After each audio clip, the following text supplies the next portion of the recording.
আমার খুব ভয় করছে আনন্দ। ভয়ের আবার কি হলো? ময়নি দিদি তো আছে ওখানে, উনি সমস্ত বিপদ সামলে নেবেন। ভালো হয়েছে প্রিয়া তুমি এসে গেছো। আমি আর হীরা মনোহরের বাড়ি যাচ্ছি। শিবানী, নাগ লোক ভীষণ সংকটে আছে, তাই নাগ মাতা হীরাকে নিজের কাছে ডেকে নিয়েছেন।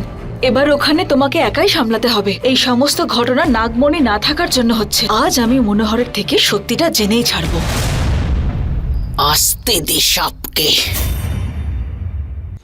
মনোহর, অনেক সুযোগ পেয়েছো তুমি আমার থেকে পালিয়ে বাঁচার, কিন্তু এবার তোমাকে আমার থেকে কেউ বাঁচাতে পারবে না, কেউ না।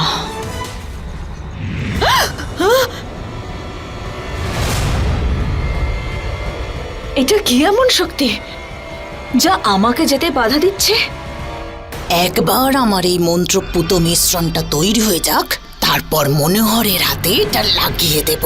তাহলে ওই ইচ্ছাধারী নাগ বা নাগিন ওর কাছে আসতেই পারবে না। আর আমার আত্মর গোপন কথা গোপনই থেকে যাবে। ঈশ্বরাজ, দাঁড়াও। হ্যাঁ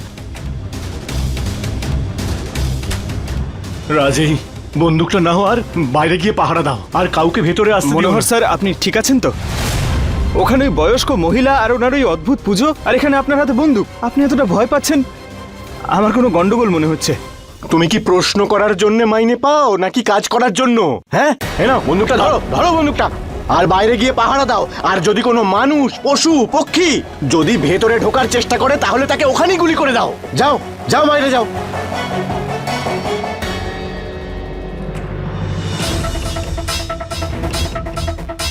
মানুষ দেখি বা পশু, যাকে দেখবো তাকেই মেরে ফেলবো?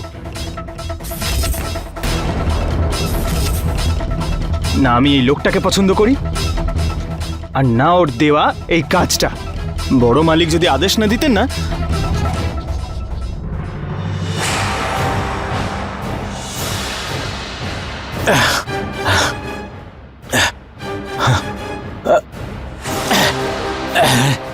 এবার আমার আর কেউ কোনো ক্ষতি করতে পারবে না।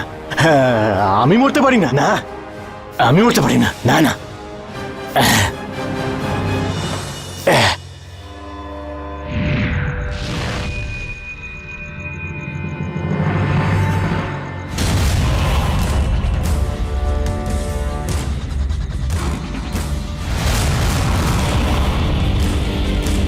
রাজ এখানে?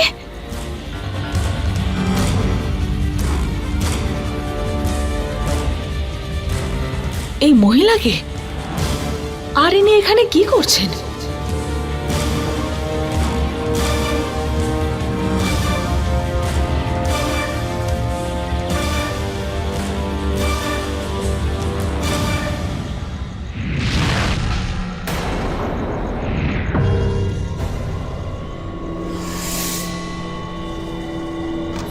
প্রণাম গুরুদেব, আপনি এখানে?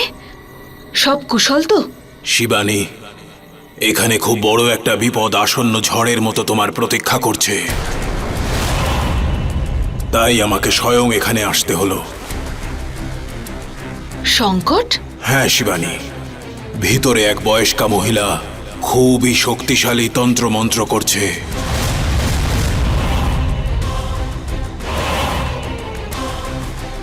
তার সেই তন্ত্রমন্ত্র সাধনার শক্তির কারণেই তুমি ভিতরে প্রবেশ করতে পারছো না। কিন্তু গুরুদেব, কে ওই মহিলা? শিবানী, সে মহিলা কে তা আমি জানি না, কিন্তু তার শক্তি কি করে খণ্ডন করা যায় তা আমি তোমাকে অবশ্যই বলতে পারি। বলুন গুরুদেব, আমি সবকিছু করতে রাজি আছি। এখান থেকে 10 ক্রোশ দূরে উত্তর দিকে একটি তাম্র ঘাঁটি আছে।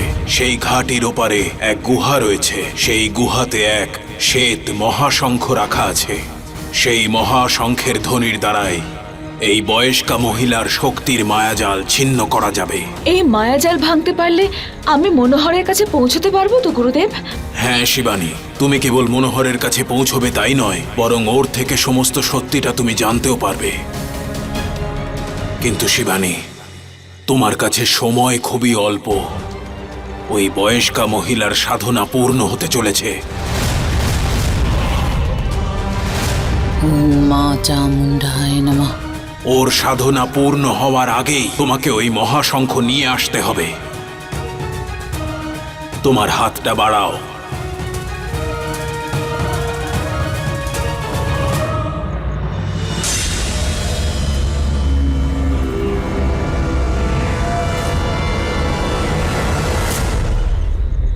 এটা লাল সুতোয় বাঁধা একটা যন্ত্র শিবানী, এটা নিজের হাতে বেঁধে নাও।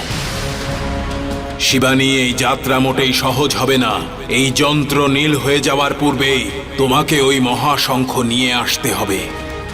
এটাই একমাত্র উপায় ওই বয়স্কা মহিলার শক্তিকে খণ্ডন করার। নাগলোকের নাগমণিকে বাঁচাও শিবানী।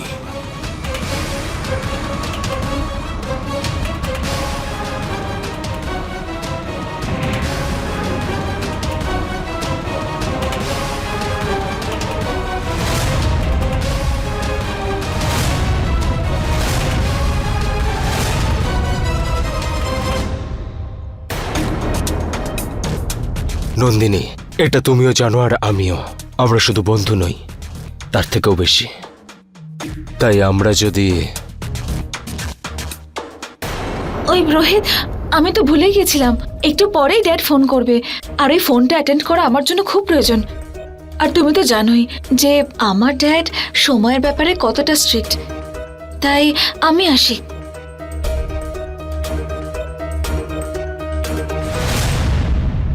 তুমি যত ঘোরাতে চাও আমাকে ঘুরিয়ে নাও, কিন্তু সত্যি তো এটাই, খুব তাড়াতাড়ি তুমি আমার হয়ে যাবে। এই বেডেই থাকবে তুমি, আই প্রমিস।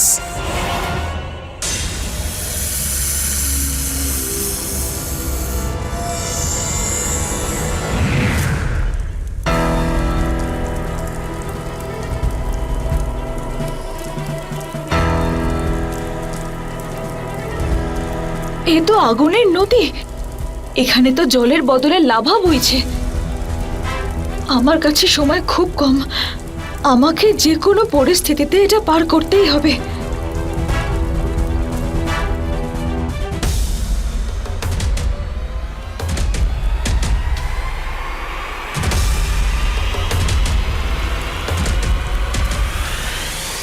আগুন, আগুনকে শুধু একটা জিনিসই কাবু করতে পারে, জল। যদি আমি এই আগুনের স্রোতের ওপর জলের স্রোত বইয়ে দিতে পারি, তাহলে আমি এটা পার করতে পারবো। জল।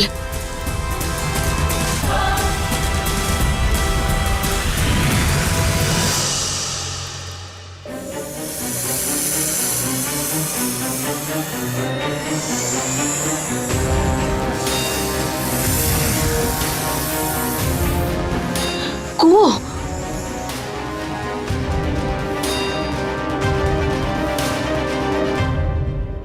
জল তো পেয়ে গেছি, কিন্তু এখান থেকে জল বের করার জন্য কোনো সামগ্রী তো নেই। আমি কুয়ো থেকে জল বের করব কি করে?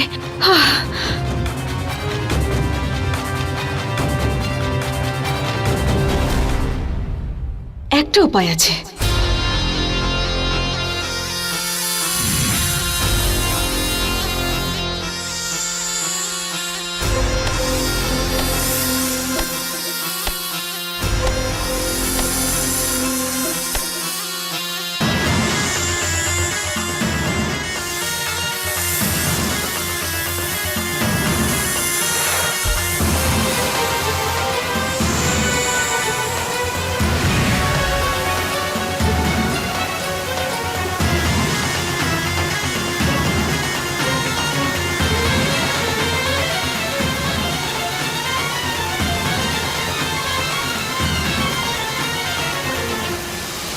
জল আগুনের স্রোতে পৌঁছে গেছে।